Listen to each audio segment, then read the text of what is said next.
बिस्मिल्लाहिर्रहमानिर्रहीम। अस्सलाम वालेकुम। मैं तमाम मुअज़्ज़ज़ नाज़रीन को अपने चैनल पर खुशामदीद कहता हूँ, इस दुआ के साथ कि सब खैर वाफ़ियत से होंगे। जनाब, आज का जो मेरा टॉपिक है वो एक बहुत ही संजीदा टॉपिक है। बहुत ही एक सीरियस गुफ्तगू करने वाला हूँ मैं आपके साथ, और बहुत सी ऐसी बातें हैं जो मेरी आप में से बहुत से लोगों को चुभेंगी भी, बुरी लगेंगी मे बी कि यार मैं क्या बात कर रहा हूँ आपके साथ।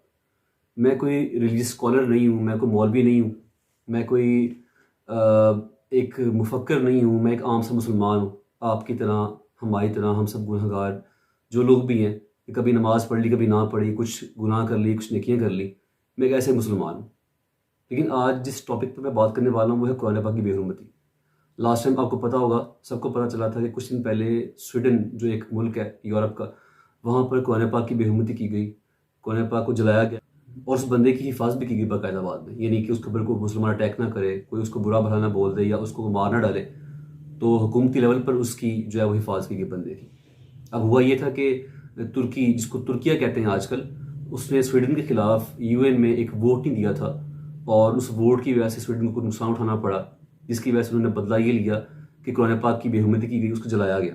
अब ऑब्वियसली तुर्की भी एक स्ट्रॉन्ग मुल्क है, तो जब उसके मुल्क की एम्बेसी के सामने ये वाला काम किया गया तो उस मुल्क ने भी आवाज़ उठाई और इंटरनेशनल लेवल पर इस मुद्दे को उठाया कि आप लोगों ने तौहीन कुरान करके हमें बहुत ज़्यादा ठेस पहुँचाई है और मुसलमानों के जज्बात को बहुत तकलीफ पहुँची है। तो जब स्वीडन को ये रियलाइज़ हुआ कि काम बहुत ख़राब हो गया और अगर हम ये काम नहीं करेंगे तो तुर्की से हमारे ताल्लुकात ख़राब हो जाएंगे, तो उन्होंने इसकी बाकायदा माफ़ी मांगी और ये कहा कि हम लोग जो है वो अगली बार ख्याल करेंगे इस मामले में। और हमें पता नहीं था कि कुरान पाक की इतनी अहमियत है मुसलमानों के नज़दीक। नाज़रीन, ये तो एक मुद्दा था, एक बात थी कि मुसलमान जो है वो हर साल, हर चंद महीने बाद या हर कुछ अरसे के बाद किसी न किसी इस बात को फेस कर रहे होते हैं, जहाँ पर या तो कुरान पाक की बेहुरमती की जा रही होती है या हमारे प्यारे आका नबी अलैहिस्सलाम की बेहुरमती की जा रही होती है, उनके कार्टून बनाए जा रहे होते हैं। लास्ट टाइम कुछ अर्सा पहले फ्रांस में भी ये वाला काम हुआ था। तो मसला ये है कि इशू क्या है, मसला क्या है कि प्रॉब्लम कहाँ पर है, कहाँ पर हम लोग खड़े हैं। नाज़रीन, इसके अंदर जो सबसे बड़ा अहम रोल प्ले करती है वो करती है वेस्टर्न मीडिया। मतलब जो मैं कहूँ मीडिया, जिसको हम वेस्टर्न मीडिया भी कहते हैं, वो लोग इस्लामोफोबिया पे बाकायदा ट्रेंड चलाते हैं। अब इस्लामोफोबिया क्या है? इस्लाम का बढ़ता हुआ रुझान, लोग दिन ब दिन इस्लाम में कन्वर्ट हो रहे हैं, जो नॉन मुस्लिम है वो मुसलमान बनते जा रहे हैं। इवन जो स्टैटिक्स है ये बता रहे हैं कि अनकरीब ऐसा होने वाला है कि जो क्रिश्चियनिटी है, जो दुनिया का सबसे बड़ा मज़हब है इस टाइम, दुनिया में सबसे ज़्यादा जो अफराद आबाद हैं वो क्रिश्चियंस हैं, तो उससे जो दूसरे नंबर पर मज़हब आबाद है वो मुसलमानों का है। तो मुसलमान दिन ब दिन बढ़ते जा रहे हैं।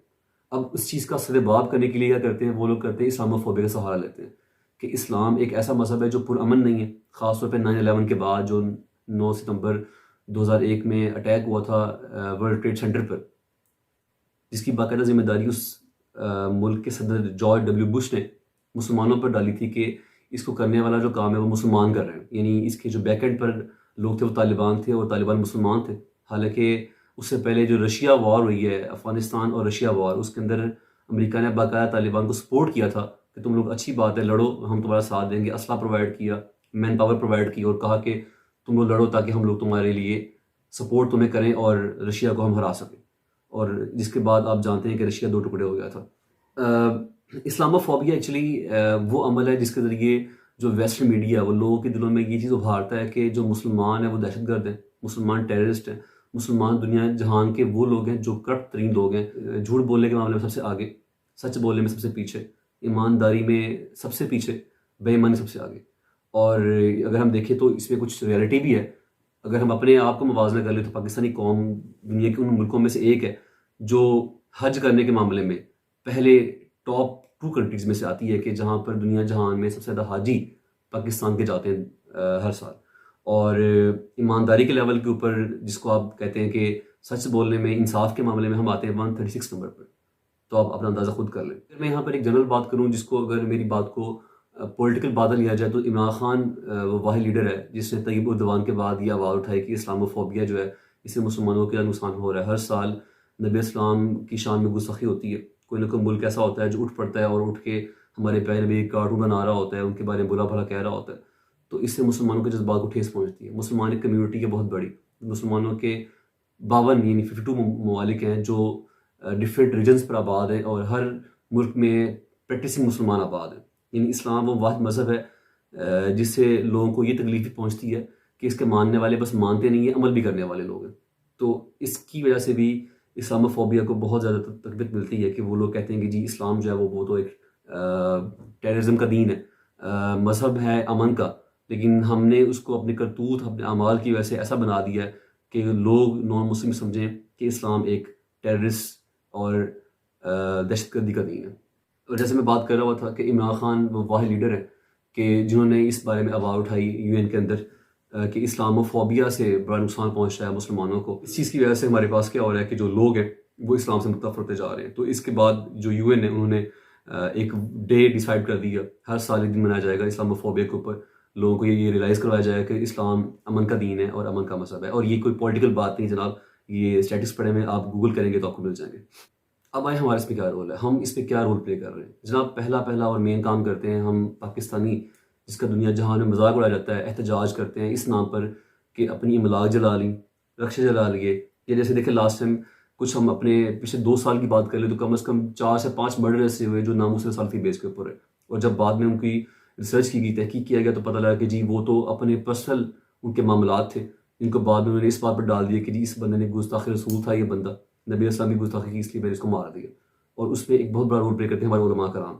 जब हम लोग ये अलग ये बात करेंगे कि जी जो भी ये काम करेगा उसको सरेआम मार दिया जाए बगैर तहकीक के, बगैर रिसर्च के, तो ये वाले काम ही होने हैं। मैं यहाँ पर किसी जमात को टारगेट नहीं कर रहा हुआ, मेरे अल्फाज से अगर किसी के जज्बात को ठेस पहुँच रही है तो मैं उसके लिए बस एक ही बात बोलूँगा कि हमारे प्यारे नबी सल्लल्लाहु अलैहि वसल्लम एक पुरअमन नबी थे। लोग इस बात की मिसालें देते हैं, कुफ़ार भी इवन, कि नबी अलैहि सलाम वो वाहिद लीडर हैं जो अमन का पैगाम लेकर आए दुनिया के लिए।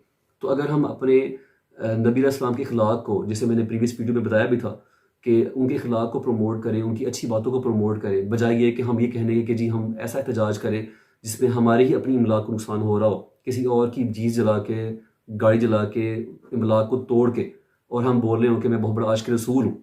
दूसरी बात, हमारा अपना रवैया है हमारे फ़िरके।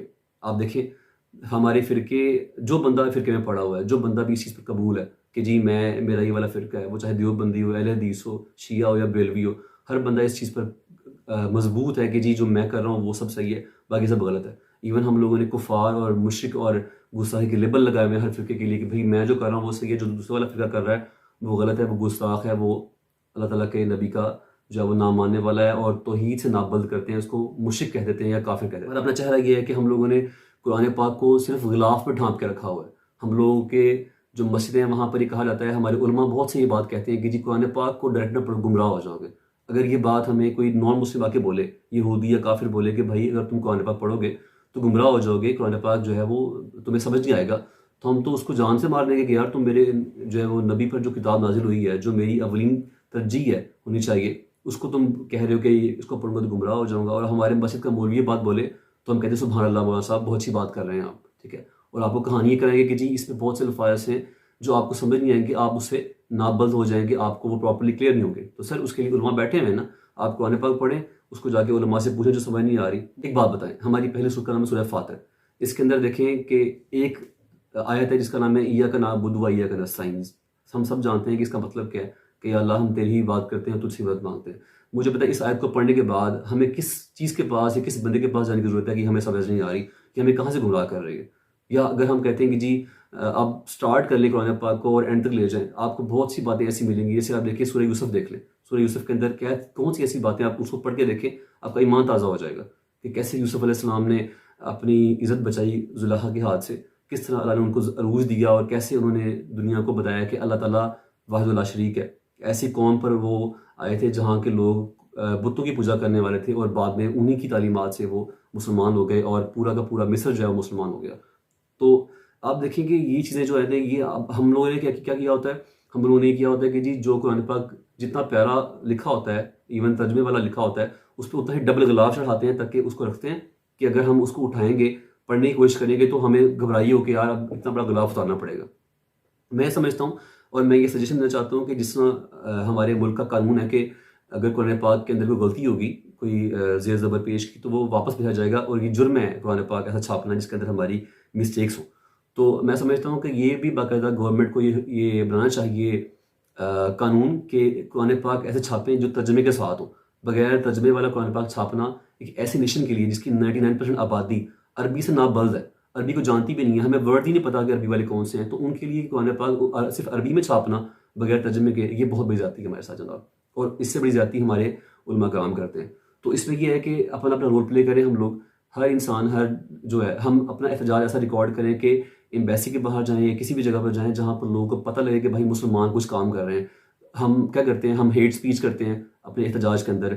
एक जमात दूसरी जमात को टारगेट कर रही होती है, हर जमात अपने सियासी मकसद फैला रही होती है कि जी हाँ हमने ये किया था उस टाइम पे, तुमने हमारे साथ ये किया, अब ऐसा हो गया तो वैसा हो जाएगा, और ये तुम ये नहीं करोगे तो हम ये तो वायरल कर देंगे। ये सर ये क्या होता है? ये चीज़ करके तो हम अपना नुकसान कर रहे होते हैं। इसका आज तक मुझे बताएं कोई नतीजा निकला है? कभी ऐसा हुआ हो कि ये चीज़ रुक गई हो? कभी ऐसा हुआ हो कि ये चीज़ स्टॉप हो गई हो? इसके लिए हमें करना पड़ेगा एक ऐसा लाहेअमल बनाएं कि तमाम मुसलमान एक जगह पर, एक प्लेटफॉर्म पर इकट्ठे हों और लोगों को बताया जाए कि हमारे प्यारे नबी जो तुम्हें बताया जा रहा है वो नहीं थे, वो थे जो रहमतुल आलमीन थे, वो थे जो माफ़ करने वाले थे। हम तो अपने साथ वाले फ़िरके वाले को माफ़ करने को तैयार नहीं है, हम कहाँ पर लोगों को माफ़ करेंगे जनाब। तो ये कुछ बातें थी, उम्मीद है कि मेरी बातें कुछ लोगों को पसंद आई होंगी, कुछ कड़वी भी लगेंगी। तो हम और मैं और आप, हम सब अपने गिरबान में झांक लें कि हम कुरान पाक को कितनी इज़्ज़त दे रहे हैं। जब हम खुद ही अपने कुरान पाक को इज़्ज़त दे देंगे जनाब, बाकी लोगों से हम क्या उम्मीद रखें कि वो लोग हमारी किताब को, हमारी प्यारी किताब को, जिस पर चल के, जिसके बारे में फरमाया गया कि अल्लाह ताला कुरान पाक की वजह से बहुत सी कौमों को अरूज देगा, बहुत सी कौमों को ज़वाल देगा। तो उस पर चल के हम कैसे ये बात कर सकते हैं कि हम लोग जो है वो इस टाइम दुनिया में कुरान पाक को इज़्ज़त देने वाले लोग हैं। अब किसी कलाम की अज़मत का दूसरा पहलू हो सकता है उसकी इफादियत के एतबार से, उससे फायदा क्या होगा नौ इंसानी के लिए। देखिए 2 आयात, ये अजीम खजाने हैं अज़मत कुरान के, सूरह यूनुस में, या अय्युहन्नास, ए लोगो, क़द जाअतकुम मौइज़तुम मिन रब्बिकुम व शिफ़ाउन लिमा फ़िस सुदूर व हुदम व रहमतुल लिल मोमिनीन। 4 अल्फाज नोट कर लीजिए। ए लोगो, आ गई है तुम्हारे पास वो चीज तुम्हारे रब की तरफ से जो मौइज़ा है। मौइज़ा किसे कहते हैं? नसीहत। इस बात को जरा समझ लीजिए, तरतीब क्या है। नसीहत उसे कहते हैं, जी रहा नहीं जा रहा, मैंने उसकी तरतीब बदली हुई है। मुझे याद दिलाया एक साहब ने कि सूरह रहमान की इब्तिदाई आयत का बयान तो रह गया, वो रहा नहीं, मैंने पढ़ा किसी और तरतीब से था, बयान किसी और तरतीब से कर रहा हूं। पढ़ने में 4, 2 और 1, और अब जो मैं बयान कर रहा हूं, पहले 1 आयत सूरह हश्र की जो बयान की, अब 2 आयत है सूरह यूनुस की। लोगों, तुम्हारे पास आ गई है तुम्हारे रब की तरफ से मौइज़त, और तुम्हारे सीनों के अंदर जो रोग हैं उनके लिए इलाज। तवज्जो इस्तेमाल किया, मौइज़ा, ये कुरान वाज है, नसीहत है, दिलों को नरम करता है, दिलों पर जो क्रस्ट आ गया है सख्त उसे तोड़ता है, उसमें हल चलाता है। फिर क्या करता है? फिर जब ये जज्ब होता है, शिफाउन लिमा फ़िस सुदूर, जो सीने के रोग हैं उनके लिए शिफा है। ये है दूसरी चीज कि दर हकीकत तज़किया नफ्स का जरिया ये कुरान है। सीनों में जो रोग हैं, हुब्बे दुनिया, हुब्बे माल, हुब्बे शोहरत, हुब्बे इख्तिदार, जिसको कि एडलर कहता है, द अर्ज टू डोमिनेट, मैं, मेरा गलबा हो, मेरा तसल्लुत हो, मैं नुमाया हो जाऊं, मेरी हुकूमत बन जाए, इख्तियार मेरे हाथ में आ जाए, द अर्ज टू डोमिनेट। ये सारी अर्जिज हैं हमारी दर हकीकत, जिससे फसाद रूनुमा है। ये हुब्बे माल है जिसकी वजह से हमारे अंदर तनाफुस है। अल्हाकुमुत तकासुर हत्ता ज़ुरतुमुल मकाबिर, ये कसरत और बहुतात की तलब तुम्हें गाफिल किए रखती है यहां तक कि कब्रों तक जा पहुंचते हो। आंख इंसान की खुल नहीं पाती। जिसके पास 10-10 नस्लों के लिए खाने को मौजूद है, उसकी भी हिर्स जो है और मजीद का लालच जो है वो खत्म नहीं होता। ये चीजें हैं असल रोग, इन दिलों के रोगों का और सीनों के अंदर के नमराज का इलाज कुरान है।